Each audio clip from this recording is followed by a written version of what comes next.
Hello there, we are back in the UEFI BIOS, and this time we're here to change some settings. In this video we get to configure the UEFI BIOS, and we are going to explore the following items. We will set up our boot options, customize our security settings, take part in some interface configurations, and even use the firmware backup and update tool. So that's been, we want to configure our boot options. Now you'd think jump straight into motherboard settings and hit boot, but technically we don't even have to go there. On the main UEFI BIOS screen, I can quickly and easily see my boot order listed in this horizontal toolbar. Now this is awesome because if I want my optical drive to be given more preference than something else, I can just click and drag that optical drive to the front of the list.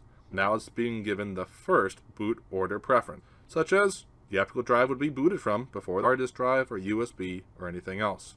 This is great.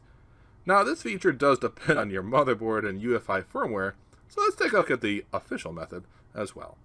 We'll go in settings, and then I can go ahead and click on boot. And inside of here we'll see this massive list. Now before we just dive into this list, I'd like to take note of the boot mode select. With boot mode select here, I see that the default option is Legacy and UEFI. It has been predicted that in the next couple of years, Legacy will no longer exist. It is here at this time to allow our board to be backward compatible with devices that require Legacy BIOS settings. If you'd like to, you can select the option and you'd actually be able to click UEFI only, as long as you know your devices will still be supported. Let's continue.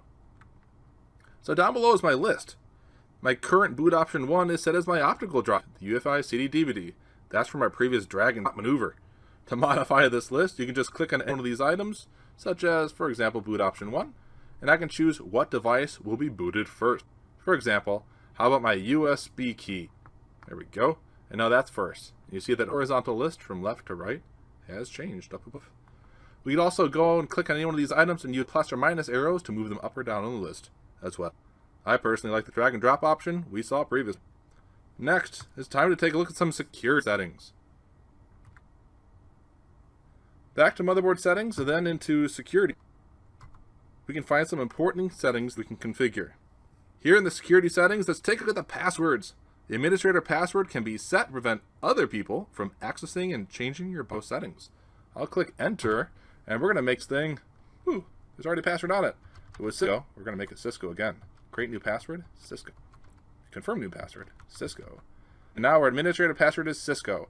If you want to change and save our BIOS, you're going to need that password of Cisco to do it. Now the user password down below, this is special. This can be set to prevent the operating system from loading on your machine until a user has entered the correct user password stored here in BIOS. Further, there's this feature called UKey. UKey feature allows the BIOS administrator to dedicate a password to a specific USB key or flash drive. The USB key or flash drive will be needed to be plugged into your machine when a user wants to access the operating system of the machine. Wow. Never knew USB flash drive could be so important. Let's continue on and take a look at some of the interface configuration settings. In the main settings area, we're going to advanced. And inside of advanced, we're going to access the integrated peripherals.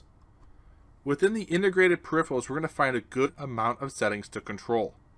In this section, we have the ability to control the onboard LAN controller. This is our physical network card of the device. We can actually disable it here if we don't want to use it. We take a look at Wi-Fi Bluetooth controller. We can also control if the Wi-Fi and Bluetooth components are allowed to be used on the computer. Think of this as using software to disable individual hardware components on the physical computer before the operating system even got a chance to use it. This is awesome. We can even make changes to how the SATA hard drives are going to be viewed. For example, I can click enter on SATA mode. We can have these hard drives in the legacy IDE mode, current HCI mode, or even by utilizing RAID. On top of all that, down below, we can customize that the SATA connections are allowed to be hot swappable as well. Let's back up a little bit and take a look at some USB configuration.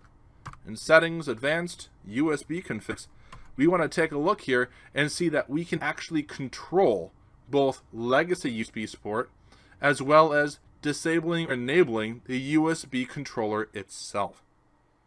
With this coming into mind, I would imagine this machine being in a high risk or high profile environment, and you have to be the IT professional that's concerned about people bringing in external USB flash drives. Problem identified and problem solved.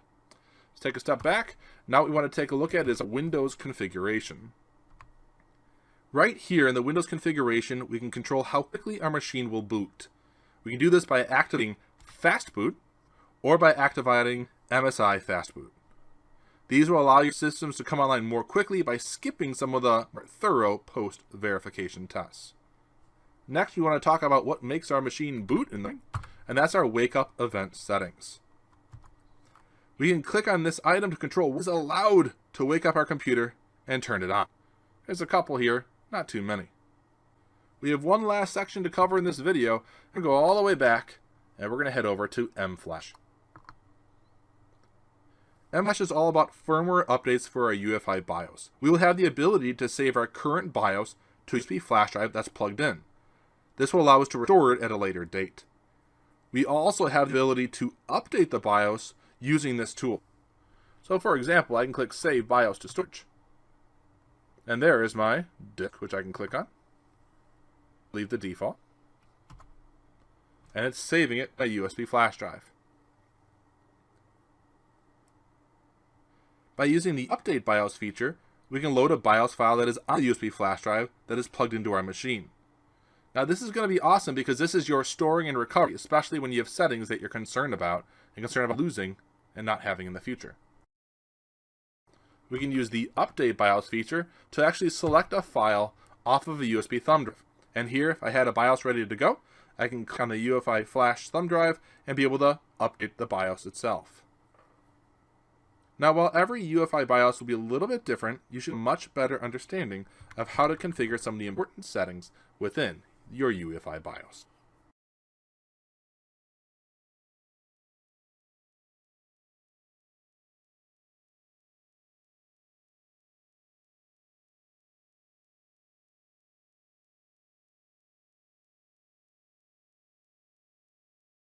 That's enough for today. And now finish this lecture with a beautiful quote. Education is the best friend. An educated person is respected everywhere. Education beats the beauty and the youth. So dear students, thanks for watching this video and stay connected for all the upcoming videos. Thank you very much.